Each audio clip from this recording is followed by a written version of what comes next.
And we're officially live. Hello, everyone, and welcome back to Strong Style Syndicate. It's been a hot minute, but welcome back to our new Japan Pro Wrestling post show here at BC WrestlePod. My name is Mikey. Joining me this evening is Mr. Berdito-san in the house. Berdito-san, I am happy to have you once again to talk about some New Japan stuff. Yeah, what a great show it was. So, without further ado, greetings and salutations. Let's rock and roll. Absolutely. We are here tonight to talk about New Japan Pro Wrestling's G1, the 36th edition of the G1 Climax. We had our finals of the show. We had a bunch of multi-person matches, which were all fantastic, by the way, too. We saw a wild Death Rider sighting, and yeah, it's gonna be some good stuff. So, y'all already know the drill. Y'all know where you can see us go live, social medias, merch, all that good stuff. Because I really want to get into the show because it was so good. Um, I have I have been on and off keeping up with the tournament, but it's nice to see everybody come together. We also are going to talk about some things that happened, but let's get into it.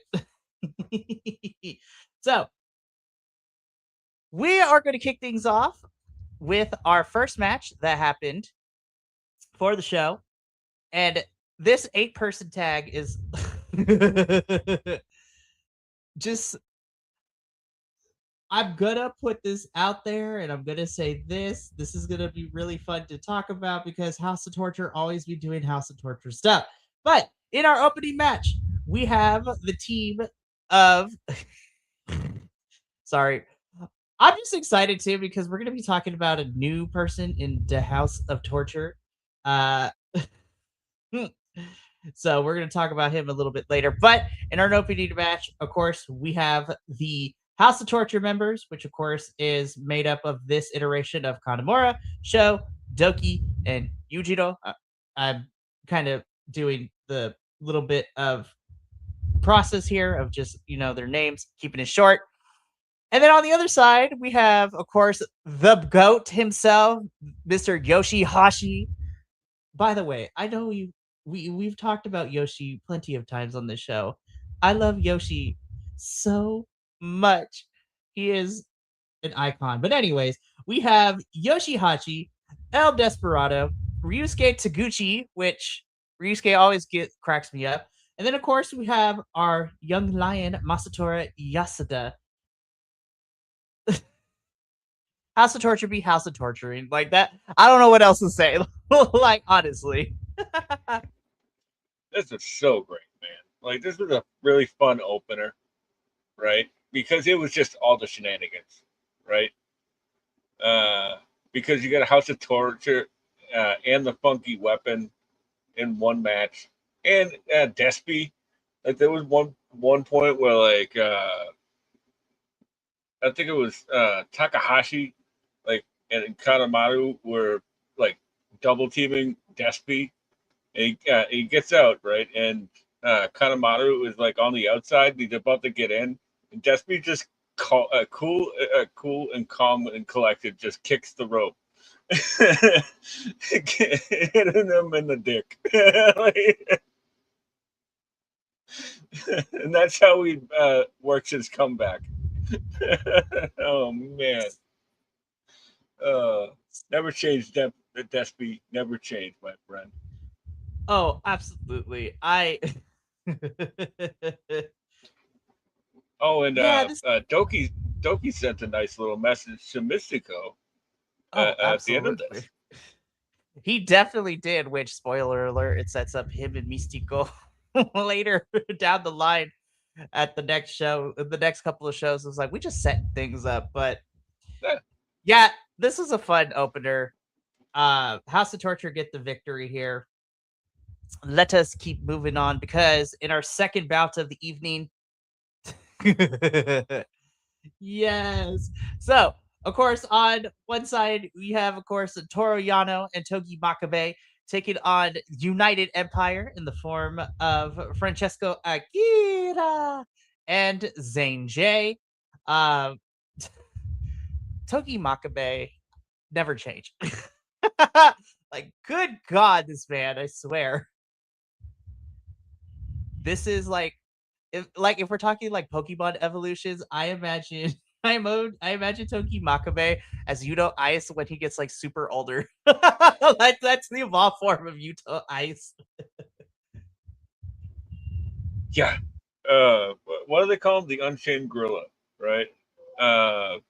Togi Makabe, and we'll get there eventually. But they got some big stuff in the plans. Uh, Francisco Akira had some great Tajiri pants on in this one. Uh, I'm a gearhead, so what can I say? Like, and Toru Yano wasn't really that much of a Toru Yano in this match. He was just sort of in and out for the most part. A lot of this was Togi Makabe and Sanjay. Uh, and Togi Makabe gets the win over United Empire. That was Like, insane. Not really, but even still, I was like, whoa. yeah, I was like, I think it's been years since I've seen Togi Makabe like on one side, but you know. But hey, uh, Makabe and Yano, former IWGP Tag Team Champions, so why the hell not, right? Right? So, like you said, my friend, Toriano and Makibe get the win over the United Empire boys. United Empire would have a varying degrees of things happening in terms of success as well as people coming after them, which I'm okay with. So Yeah, let's rightfully so. They've been sort of jerks for the past few months. I'm going to talk about it a little bit. We're going to talk about it a little bit later too, because it bleeds into what we're gonna discuss tomorrow. Because this Wednesday, some of our United Empire boys are going to be flying into Dynamite to help out a certain aerial assassin. And bruv, I don't know if Will's making it out of this one. Who knows? We'll see what happens. But let's keep this going. So we get into our third match of the evening. Just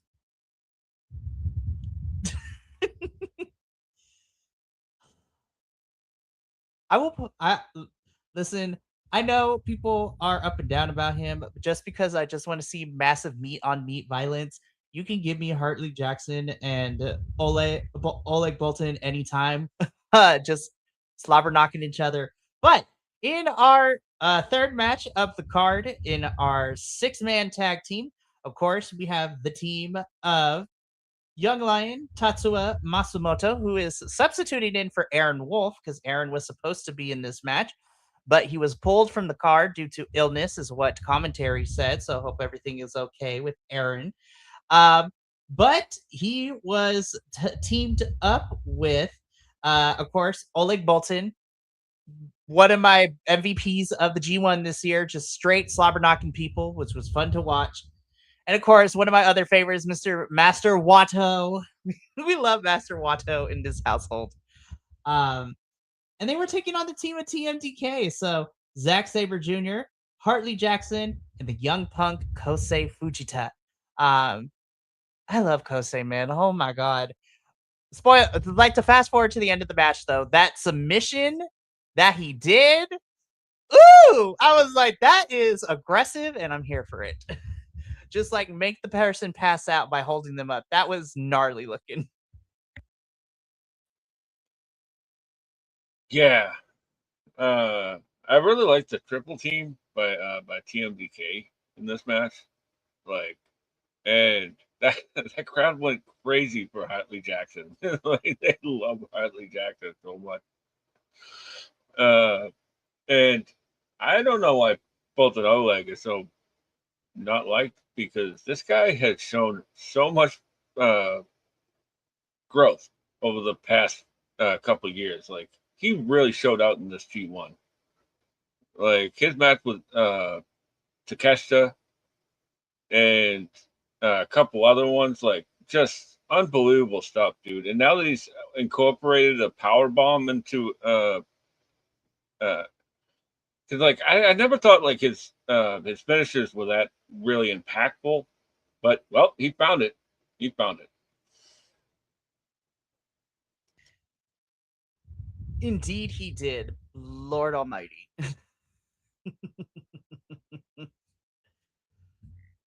So, TMDK do pick up the victory here. I agree with you 100%. Out of all like the factions, I feel like TMDK does really good at working in tag teams and six mans and multi persons. I feel like they have the best chemistry amongst their own members, but that's neither here nor there.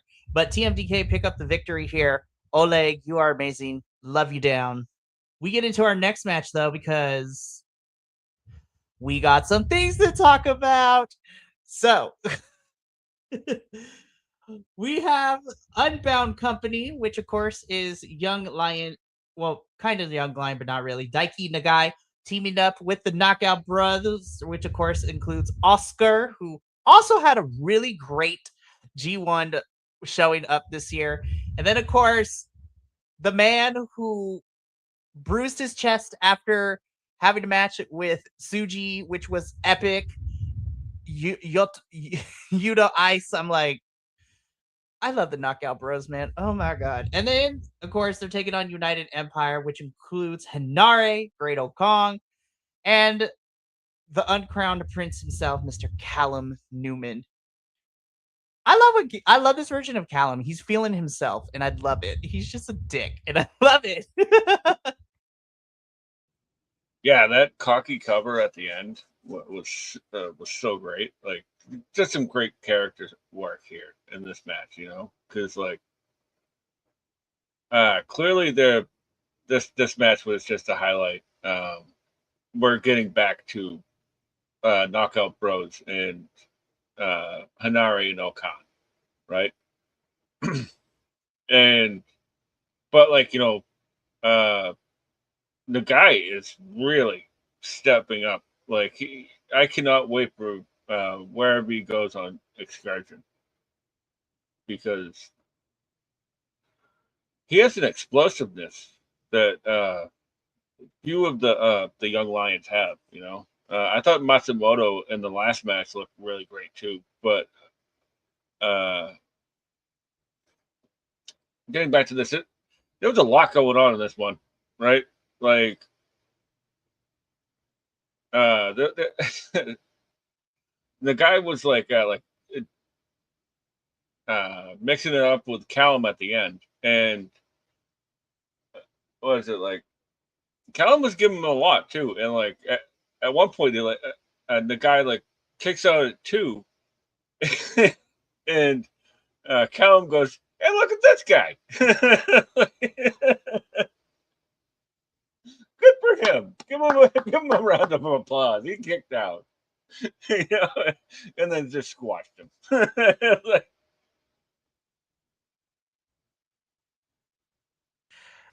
Again, I love this version of Callum Newman. Like United Empire is deservedly like what a out like outside of House of Torture, who I guess we could call them heels, but this is a true heelish United Empire, and I love it. So unlike Francesco Akira and Zane J earlier the night, this iteration of United Empire got the victory here. And of course, shenanigans abound afterwards because the cockiness is there. But then Mr. Ghetto comes out, and Mr. Ghetto gets a microphone. And he's a little salty as to how United Empire has been treating New Japan and him and all that good stuff. So he's brought in some backup for Unbound Company, and this is where we find out that joining Unbound Company is a one returning Jeffrey Cobb. And I was just like, good God, Jeff, I have missed you. And I know New Japan will actually utilize you. yeah, and this is a great spot for him to be in too. Like because for a long time, like that crowd has been like itching to cheer Cobb, you know, and they really need a lot of like veteran, um, upper mid card talent, right? So I think Cobb like really slept and really nice over there. Also, we also got a run in at the end of this by Toge Makabe and Toru Yano to set up uh, Knockout Brothers versus Hantai, probably for a number one contenders uh, match somewhere. Probably Destruction in Kobe. I'm not entirely sure yet. But. Oh, absolutely. Somewhere along the line, as we build up to the next big show, well, one of the bigger shows in King of Pro Wrestling. So I'm looking forward to that. But yeah, like I said, United Empire Boys win. Jeffrey Cobb is back. And, the run in setting up some fun stuff as well. So really good stuff. Let's keep it going, though, because Lord Almighty. First of all, Wheeler's picture, love it. um, but good God. So we have, again, Unbound Company, Shingo Takagi, Drilla Maloney taking on the IWGP Global Champion, Gabe Kidd, and his Death Rider cohort, Wheeler Yuta. Shingo and Drilla, man, like, I didn't know I wanted them as a team until we got this match, but goddamn, they ooh, I want them and the Knockout Bros to fight because between Shingo and Drilla, was like ruthlessness that they showed in this match. Oh, chef's kiss, loved it. Well, yeah, I agree. Uh, Shingo and Drilla like have been tagging for a little bit, I believe, but and they look grand, fantastic. I completely agree. Right, like the War Dragon finishing move that they have. That thing was awesome, and it's gonna, it's gonna sound like I'm throwing shade right now, and I don't mean it, but Do it. Wheeler Yuta is underutilized in AEW. Facts. If there wasn't such a gluttony of talent over in AEW that are all clearly booking their own stuff, that Wheeler Yuta would be a star. Because I'm not going there. But Gabe was Gabe. I could take him or leave him. But I like what they set up for later on down the line between Drilla and Gabe Kidd. Oh, 100%. I'm looking forward to that match. So, love Gabe. Uh, but I really would love to see Drilla take that title back. So, but Shingo and Drilla pick up the victory here. We move on because God, this match. um, so to set this up in a 6-man tag team match, you have the team of Satoshi Kojima, Tai Chi, and of course, Mr. Konosuke Takeshita taking on the House of Torture in the form of Ren Narita, Sonata, and the newest member, from Dragon Gate, joining New Japan officially, Mr. Shun Skywalker. Shun's entrance mask, man, I was just like, oh, Shun, I know who you are. This is great. I'm happy you're here. Like, honestly, I love Shun so much. Yeah, just a total chaos gremlin, right? Like, and if there's anybody who because House of Torture's been sort of like wandering around aimlessly since Evil left. So if there's anybody who can fill Evil's shoes, it's Shun Skywalker, And this match was just all about aura. I sort of hate that word, but like but it's just like there's no better word for it because like you got 55-year-old Satoshi Kojima just beating the crap out of everybody in this match. You know, like towards the end, and like uh, Taichi being man, Taichi and Sonata, man, like it's like, dude, it's just, Kojima's like 10 years, 15 years older than you guys. Like, it's crazy. Um, Taichi always rules, so I always love Taichi. It's such a dumb gimmick, but I love it so much.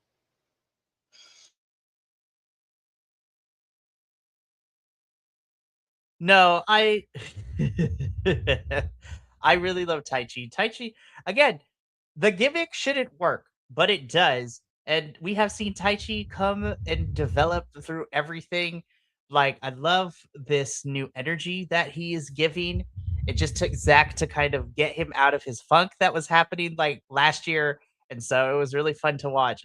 Um, but yeah, through some shenanigans and other fun stuff, the House of Torture was very victorious this evening, not even going front, because they all won their matches that they were all a part of tonight. And what's even more fun is that Shun is getting a chance to fight Takeshita for the New Japan Television title in the next upcoming shows too. So that's also going to be really great. But chaos for the win, as we are to expect. So let's keep it going, because go ahead. I'm just leave this here real quick. Be like, ah, Yeah. Jeez, wow. That is a lot of beauty in one photo. It's be like, like, oh my god, be like, hey, pardon me, I'm getting the vapors. woo! It's like they're beautiful people. This match also was really great.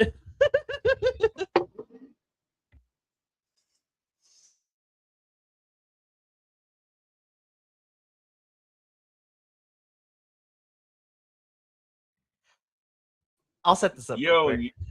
Yeah, yeah.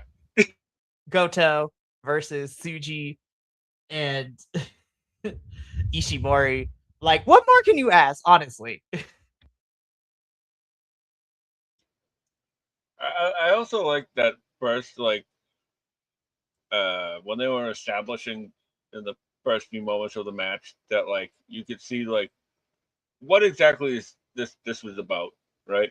Because Yo and Ishimori were here as, let's just say, extras. Like they held their end, they held up their end of the bargain, as they always do. But this was very much about Hiroki Goto and uh, Suji, and we're getting it in Destruction in Kobe. So that that's gonna be great, man. To be honest with you, like there was a couple times during the G1 where I was like, Goto's sort of like coasting here. Like he is very much just on autopilot, Because if he wanted to, he could still have a banger, but like he's saving them. He's saving them. you know.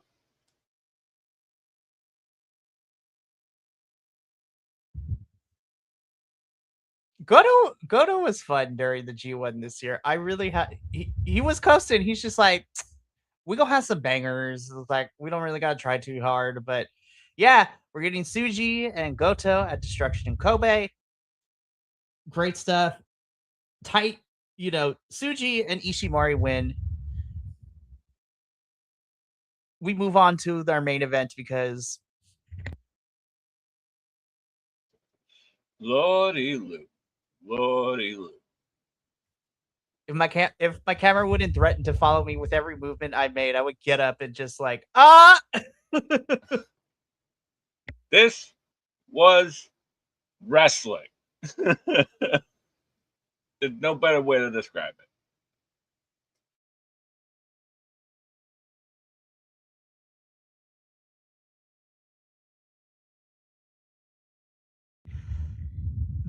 I can't accurately describe this match. Good God. Like,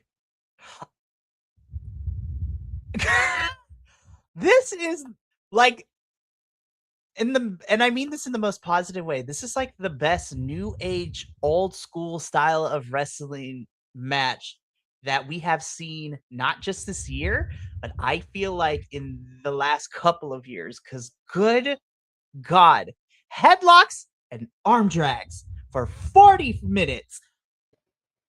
Oh my Yeah. God.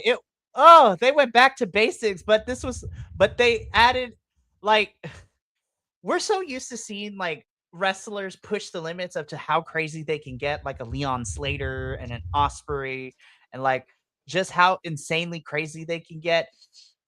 These young guns went back to the basics, but they made it for the newer generation too. And this is the youth movement in New Japan we've been wanting to see, man. This is the youth movement, and my God, Yuya Uemura and Oiwa, like, oh my God, like, strap these kids up now, strap them to and send them to the moon, like, immediately. Like, good. Yeah. Ooh, this match. Also, who says you can never do face versus face, right? And one thing I really loved about this, because like I don't know, I'm a wrestling nerd, so I really like technical wrestling, right? And technical wrestling is sort of like sort of a broad term, right? But like this was like foundational wrestling. Like this was uh arm drags and wrist control and a, a sitting side headlock. Like that's what won this match, was a sitting side headlock.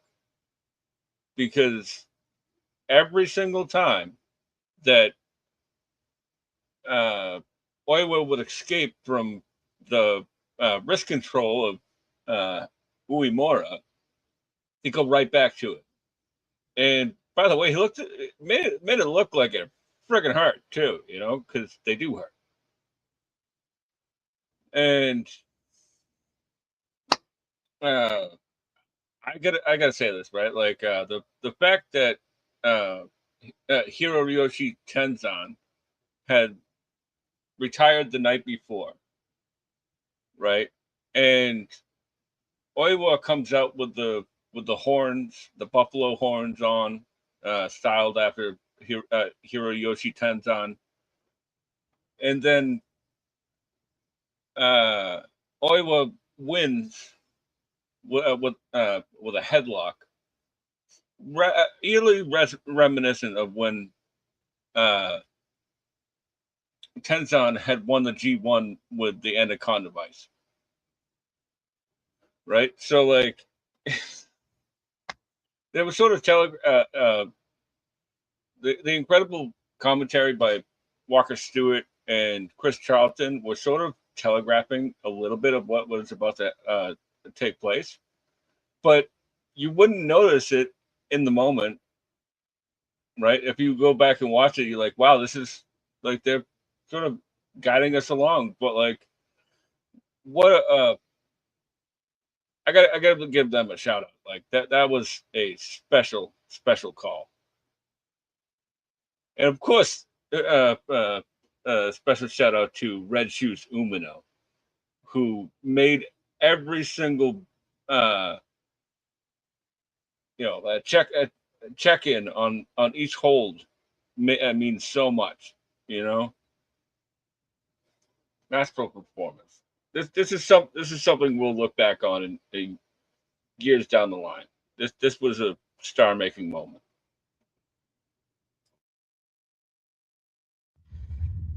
Yeah, I really hope that New Japan capitalizes on this and what we seen, not just for the G1 this year, but what we saw last year, like in both the big, like, Best of Super Juniors and the G1.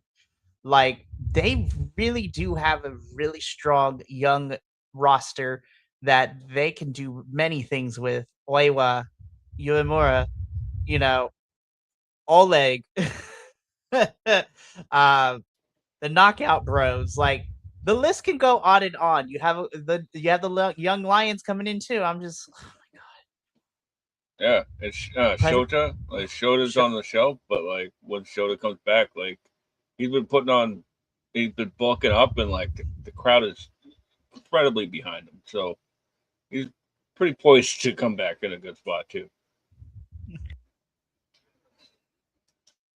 I'm telling you, President Tanahashi, y'all, you did the thing with this one. Keep investing in the young kids, and also like we're gonna be good. And you're really going to bring us back to the why people really love New Japan and call it like their favorite promotion in the world. Man, I was so happy for Oiwa. Oiwa wins.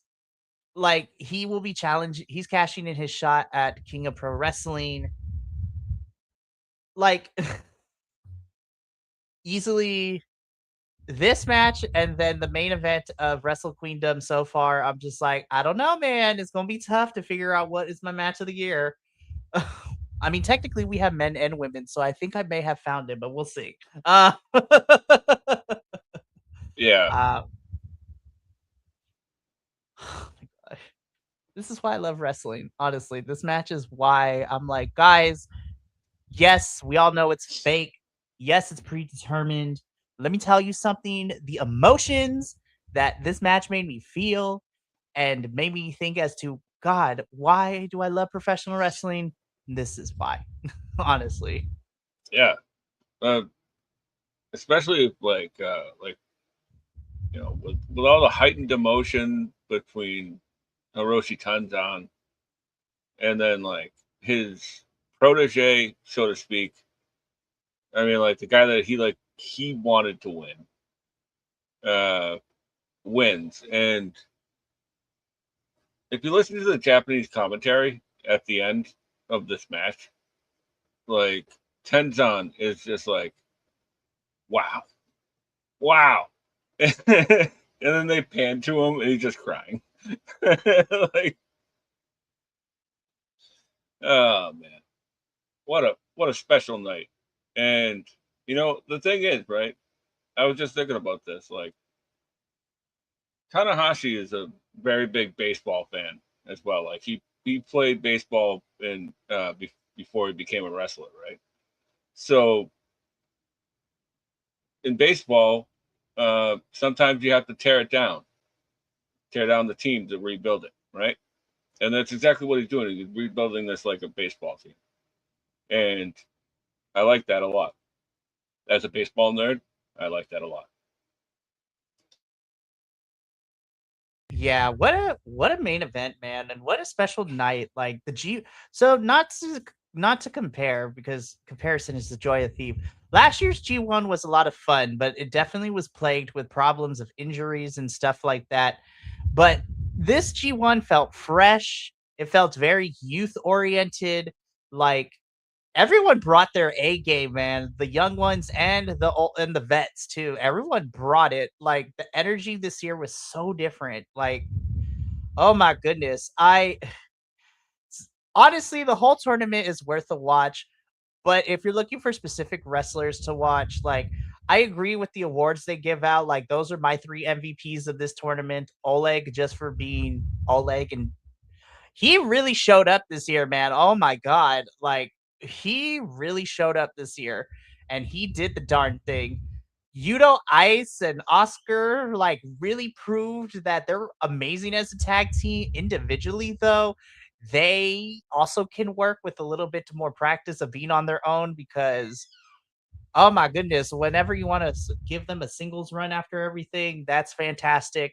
And then of course Oiwa very he learned from the best. He learned from the best, and Zack Saber Jr. Like honestly, like this. Oh my god, this was such a good G1 this year. I'm so happy, and I'm sad it's over. But we got some. They got fun shows coming up to lead us into the fall.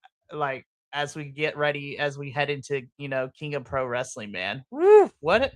what a season, man. Shout out to New Japan. This G1 was really good this year. I really had a great time. Yeah, it was a fantastic time. Like, admittedly, I wasn't up on everything, like from the week to week stuff, but I always went back and checked at the week's end, be like, okay, what have we got here, and from what I seen, like, Takesha, what are you gonna say? Like, of course he's amazing, right? So like pretty much every single Takesha match, especially the Bolton no leg match, really were fantastic. I really like that like Oscar was just like a mean giant throughout the tournament.